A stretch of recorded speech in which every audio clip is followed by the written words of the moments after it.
안녕하십니까. 이제 돈 버는 부동산 시간입니다.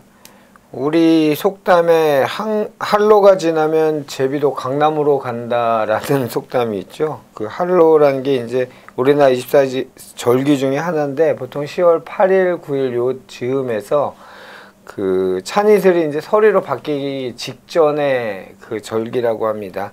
날씨가 많이 추워졌다는 얘기 드린 겁니다. 일단 건강 아침 저녁 그 일교차 심하니까요. 요즘 뭐 전에도 계속 말씀드리지만 감기 걸리면 민폐입니다. 정말 병원 가기도 눈치 보이고요. 기침하는 것도 눈치 보이고요. 하여튼 건강 잘 유의하시기 바라겠습니다.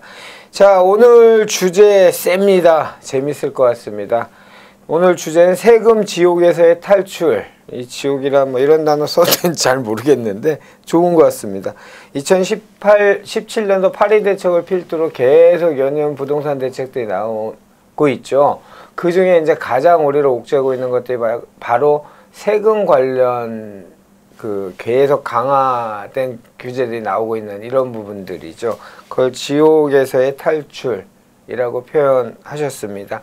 오늘 저희에게 좋은 부동산 로드맵 지식을 주실 분은 주식회사 도시원관 곽창석 대표님 나오셨습니다. 안녕하십니까? 네, 안녕하세요. 네.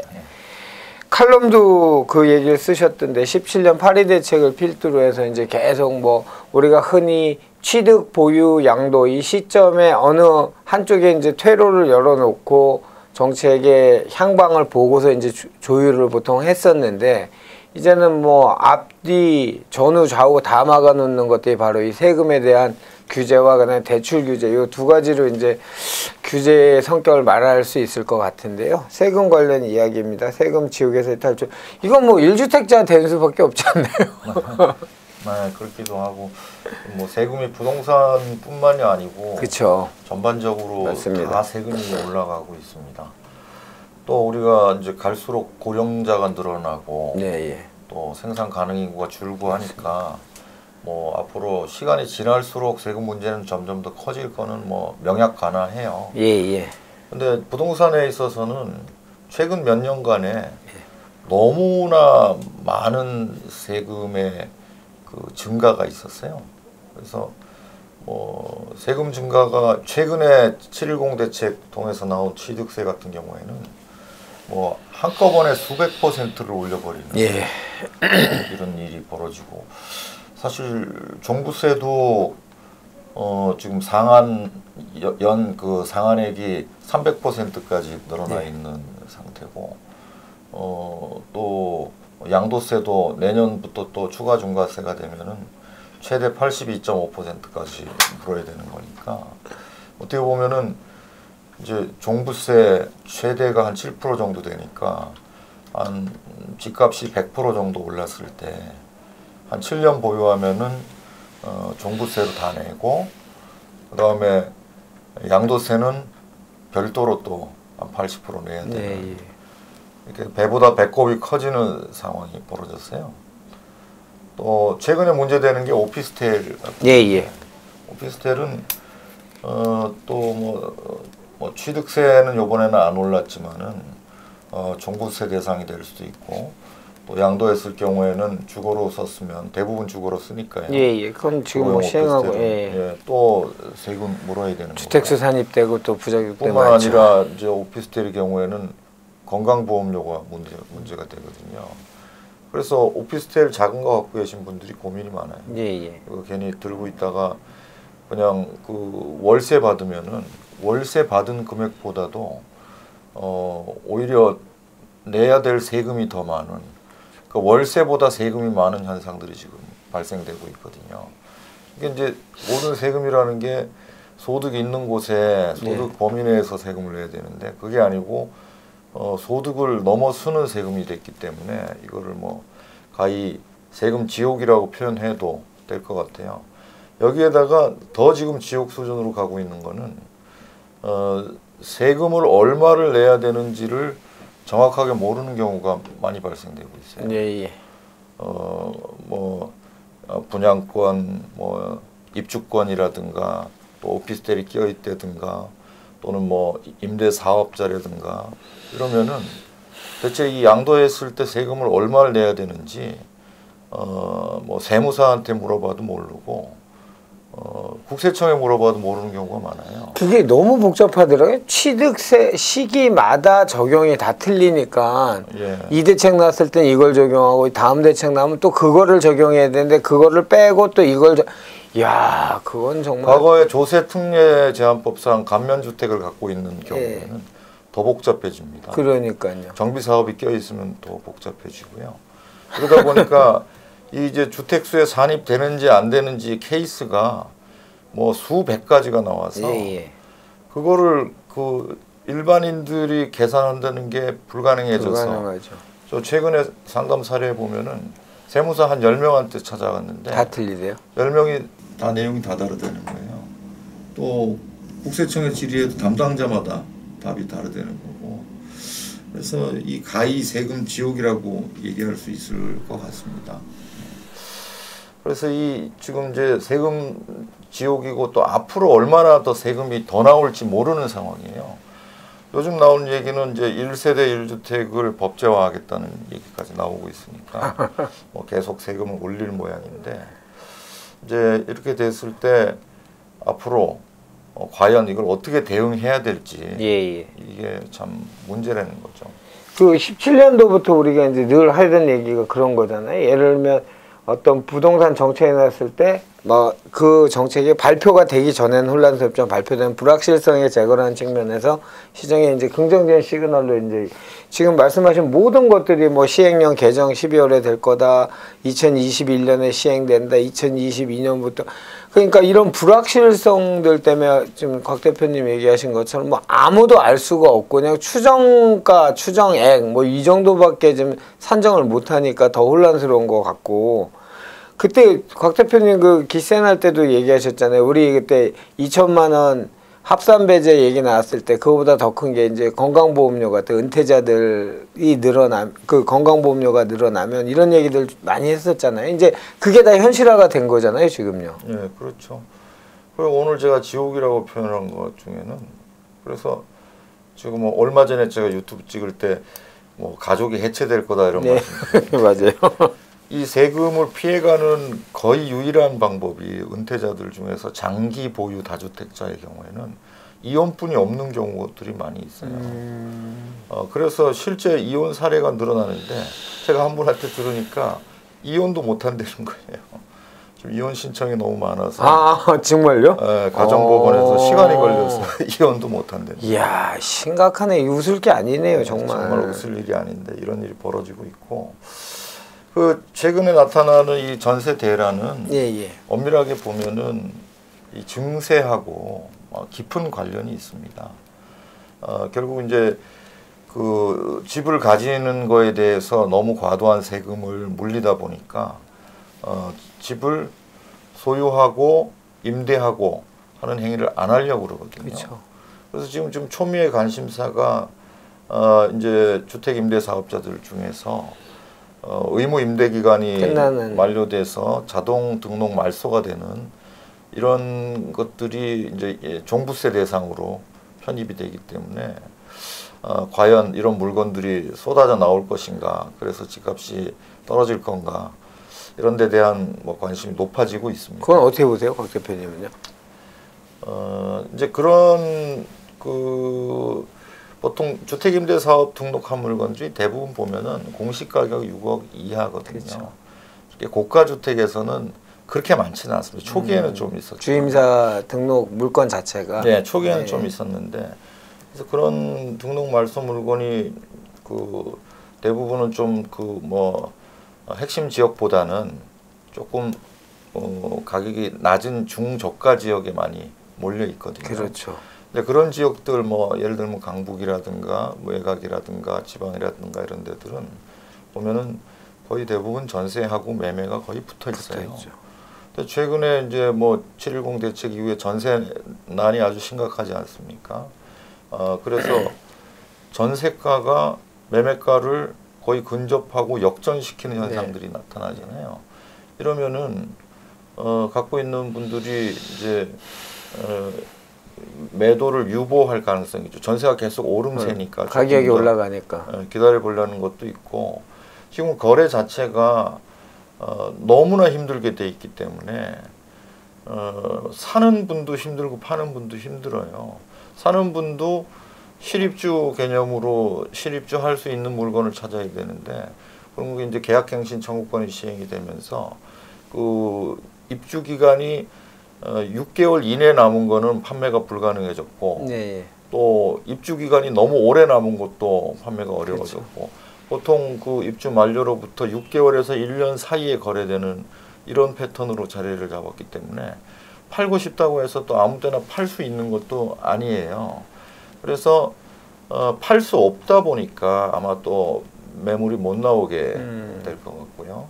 또 내년 이후에 또 추가 양도세, 중과세가 되면은 이분들이 좀 고통스럽지만은 어쩔 수 없이 그 보유하고 가지 않겠는가. 그 시장에 나오는 물량은 지금 예상 뭐 20몇만 채 중에서 그렇게 많이 나올 것 같지는 않다. 또 그 물건 자체가 주로 저가 주택이 많다 보니 가격 상승이 저번 시간에도 얘기한 것처럼 전세가가 밀어 올리는 그런 장이 된다면 조금 버텨본다. 뭐 이렇게 정리가 되겠네요. 그렇죠. 그렇게 봐야 될 겁니다. 그래서 예상했던 것보다 지금 정부의 의도는 자꾸 그런 거를 뭐 세금 부담을 더 지워가지고 팔게 만들려고 하는 것 같은데, 그 속도하고 전세가 상승 속도하고 비교해 보면은 전세가 상승 속도가 훨씬 빠르게 나타나다 보니까 아마 그 매물이 쏟아지는 현상은 좀 힘들지 않겠는가 하는 생각이 들고요.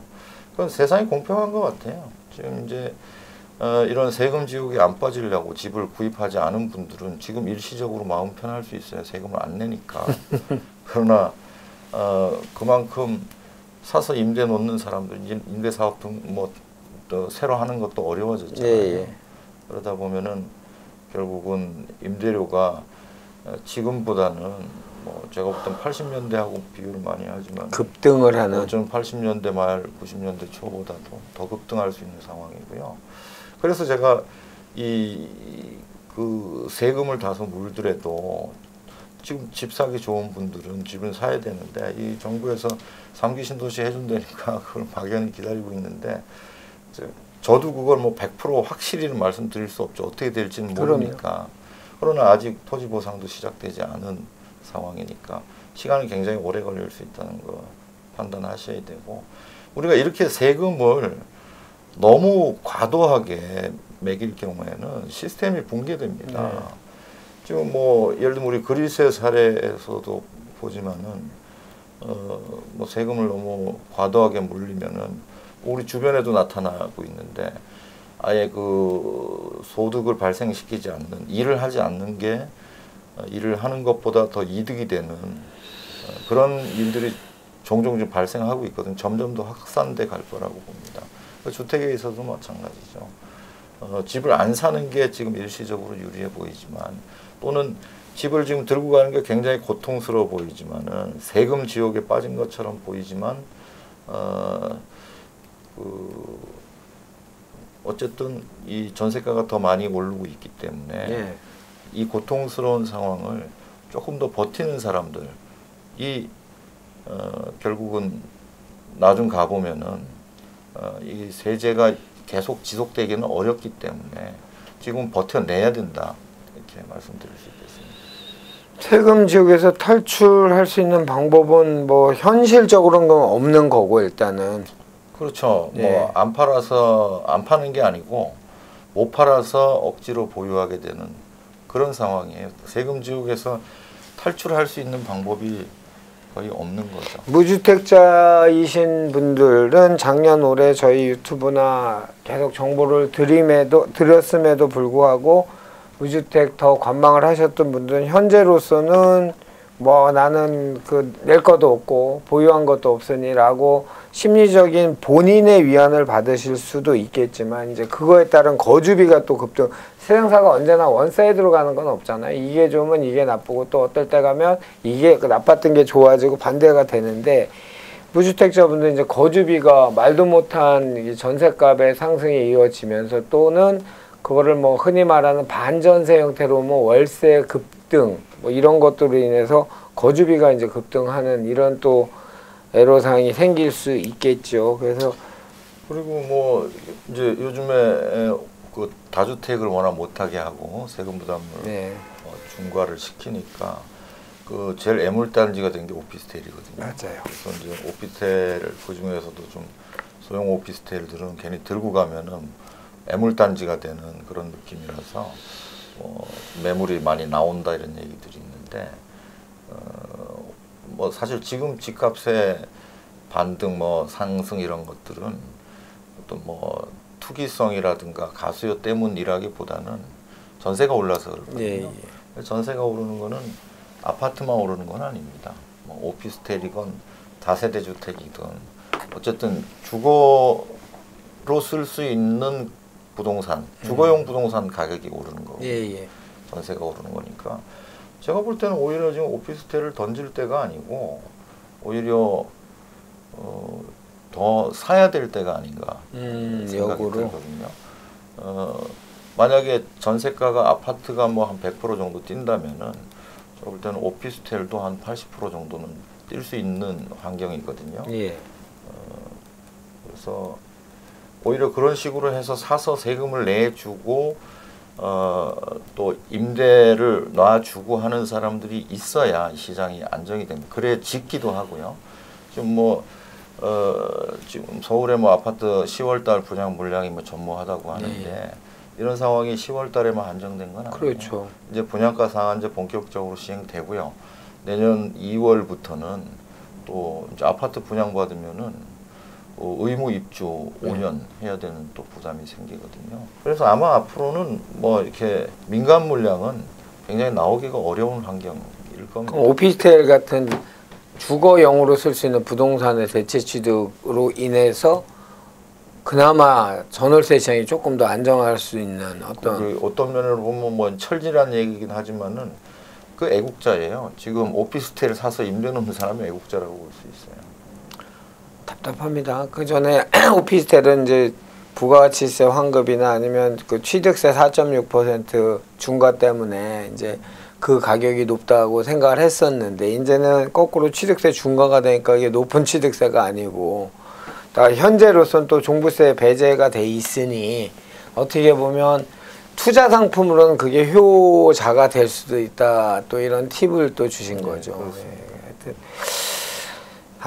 좀 암울합니다. 뭐 이건 제가 그 밴드에 글 올릴 때 조금 썼지만 내가 살고 싶은 지역에 내가 벌이에 맞춰 대출을 받든 내가 있는 돈으로 사든 그것도 마음대로 못하는 상황을 만드는 이 시스템, 이 법이 맞는지는 잘 모르겠습니다만은 뭐 저는 제가 굉장히 지극히 상식적이고 일반 보통 사람이라 생각하는데 보통 사람이 생각할 때 내가 돈 있고 내가 돈 빌려서 갚을 수 있는데 그게 왜 문제가 돼? 라고 생각할 수 있는 사람들은 그냥 내가 선택할 권리가 있어야 되는 거 아닌가요? 내가 살고 싶은 지역에 내가 살고 우리 아이가 다니는 학교 근처에 다니고 주변에 마트 있고 지하철역 가까운 데 살고 싶고 또는 우리 곽 대표님처럼 습세권을 좋아하시는 분은 그런 데 가서 살아야 내가 내 소득 범주 내에 내가 살고 싶은 지역에 사는 거 아닌가요? 근데 그거를 말도 안 된 건 아니지. 이제까지 부동산 정책들을 위정자들이 잘못 만들었기 때문에 공공주택 청약 가점제라는 걸 만들어서 물리적으로는 뭐 30, 40대는 절대 그 점수를 안정권 들어갈 수도 없고 정비사업을 할 때 분양가 상한제를 만들어갖고 조합원 분양가보다 일반 분양가 더 싸는 걸 만들고 위례 같은 데는 뭐 공공분양주택이 분양가 상한 금액만큼 받고 뭐 이건 정말 헷갈리고 이상해요. 곽 대표님. 그러니까 시장이라는 코끼리를 해체해가지고 냉장고에 다 지금 집어넣고 있어요. 그 방법을 친절히 가르쳐주고 있는 거죠? 다 포를 떠가지고 사시미 포를 떠.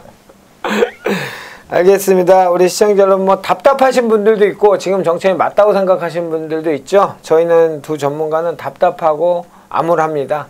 뭐 동의하지 않는 분들은 뭐 본인들 편하게 생각하시면 될 것 같고요. 하여튼 방법을 계속 찾아보는데 큰 틀에서 뭐 전후 좌우 전부 앞뒤 뭐 전부 다 꽁꽁 묶어놓은 이게 이제 저희는 이제 경험치상 그게 눌리면 눌려서 거의 텐션 장력이라 생각하거든요. 그게 물꼬가 터지면 도저히 정부에서도 안 돼서 물꼬를 조금만 터지면 뭐 말도 못하는 장력으로 인한 이 반탄력이 생긴다고 저희는 믿고 있고 그렇게 또 겪어왔죠. 그죠? 자, 시청자 여러분 건강 추운데 유의하시고 이제 겨울입니다. 이제 금방 겨울 왔습니다. 건강들 잘 챙기시고 다음 주에는 혹시 더 기분 좋은 소식이 나오면 좋겠네요. 그런 소식 전해 드렸으면 좋겠습니다. 자, 오늘 주제 세금 지옥에서 탈출이라는 주제를 가지고 이야기 나눠봤습니다. 오늘도 저희에게 좋은 부동산 지식을 주신 분은 주식회사 도시화공간 곽창석 대표님이셨습니다. 감사했습니다.